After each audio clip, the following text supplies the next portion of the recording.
Le roi breton Hoël aurait fondé le château de Douloureuse-Garde au 5e siècle sur les vestiges d'un bâtiment romain. Ce château, en bois, comme on les faisait à l'époque, a été détruit par Henri II de Plantagenet pour punir Guillaumard IV, vicomte de Léon, de sa révolte.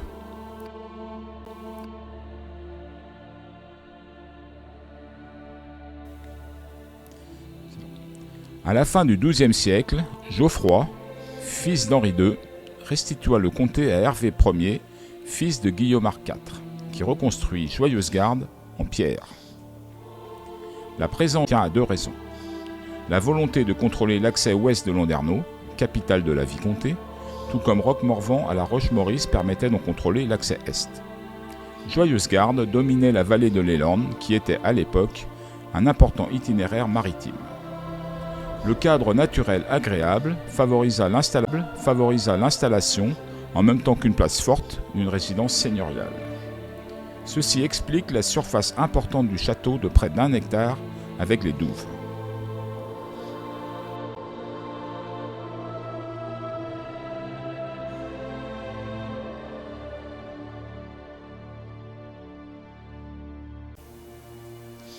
Le château est attaqué dès le début de la guerre de succession de Bretagne.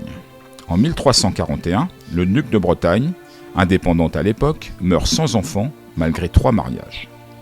Jeanne de Penthièvre et Jean de Montfort, 2 prétendants au duché, se disputent l'héritage, impliquant leurs conjoints respectifs, Charles de Blois et Jeanne de Flandre, dans le différend.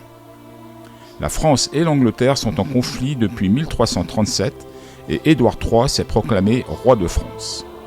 Jean de Montfort se rallie à lui, alors que Charles de Blois se rallie à son cousin Philippe VI de France. Le vicomte de Léon, Hervé VII, étant partisan de Jean de Montfort, Joyeuse-Garde ouvrit ses portes aux montforistes. L'année suivante, Charles de Blois réussit à s'en emparer. 15 jours plus tard, Gauthier de Mauny met le siège. Pendant que les flèches des assaillants empêchent les défenseurs de tenir les remparts, ceux-ci percent la muraille, s'engouffrent dans la brèche et passent la garnison au fil de l'épée.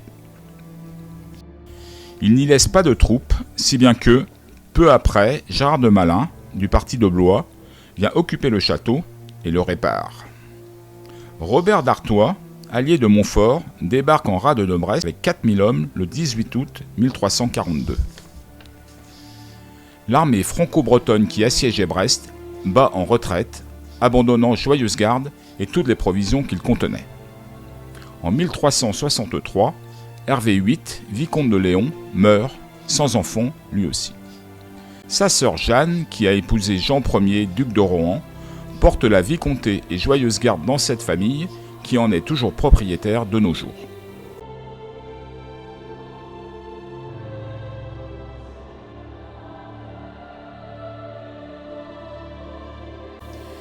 Profitant du séjour de Jean IV, duc de Bretagne, en Angleterre, Du Guesclin franchit la frontière et place la Bretagne dans la mouvance du royaume de France, plaçant des garnisons dans les places fortes.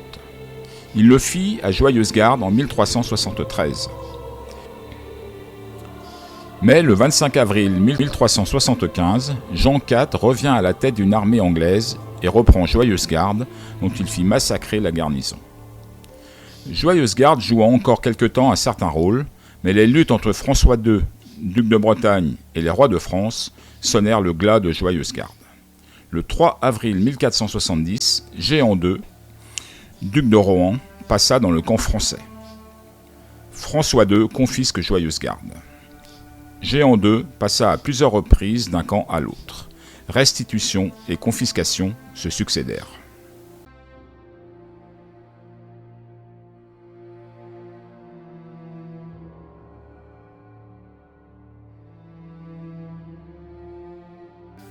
En 1479, il est encore question d'un grand et honorable édifice.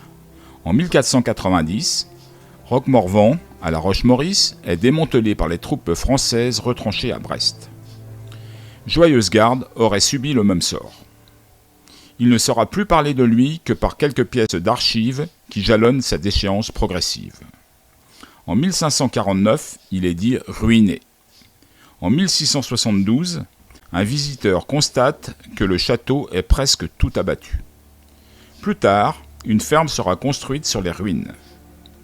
En 1788, un bail précise qu'il est interdit de disposer et d'enlever les pierres du château. Les voyageurs du XIXe siècle, Fréminville, Souvestre, Flaubert, le verront à peu près dans l'état actuel. On remarque une grande porte d'entrée, couverte de lierre et de vignes vierges, et sous les broussailles qui encombrent le reste du terrain, les ondulations marquant l'emplacement des murs anciens.